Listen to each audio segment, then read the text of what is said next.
गेले. दुसरा मुलगा झाला एमआयडीसी पोलीस. आता हे विजयपूर नकाच आहे. एमआयडीसी आपलं काही संबंध आला नाही. एमआयडीसी पोलीस राज्यात मागच्या 2 वर्षात, मागच्या वर्षी गणपतीला 7 डीजे लागले होते. त्यावेळेस फक्त 3 डीजे लागले. पुढच्या वर्षी एकही लावणार नाही डीजे असं त्यांनी आश्वासन दिलेलं आहे मला. आपण डीजे न लावता, डीजे हे नवीन पिढी भटकवण्याचे साधन आहे.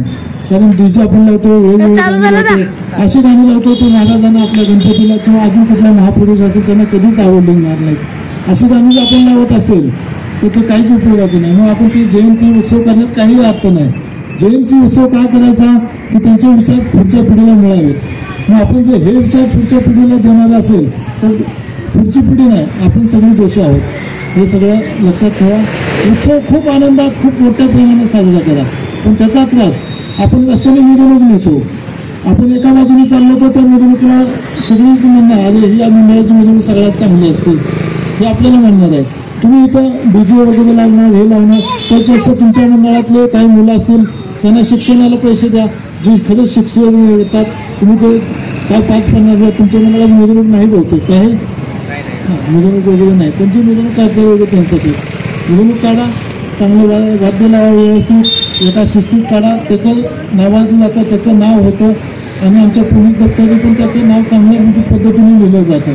ज्यावेळेस आपल्याला चुका होतात त्यावेळेस निश्चितच तुम्हाला सांभाळून घेतलं जातं.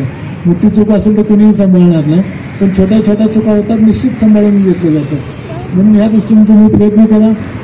आज महाराजांचा जयंती आहे, उत्सव मोठ्यात साजरा करा. आपण सोलापूर उत्सव फ्री आहे, उत्सव बंद करा असं मी कधीच म्हणणार नाही. उत्सव चांगले मोठ्या जमाकात साजरे करा, पण त्यातून नवीन काहीतरी निर्माण होईल. आपली सोलापूरची रात्रीची आरती आजच्या महाराष्ट्रात फेमस झालेली, सगळी बघायला यायला लागलेली आहेत. रात्री जिजाबाईचे वंशज झाले, मालुसरेचे वंशज झाले.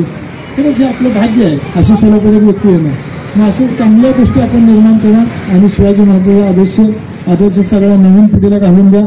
एवढं बोलतो आणि माझे 2 शब्द संपवतो. जय हिंद, जय महाराष्ट्र.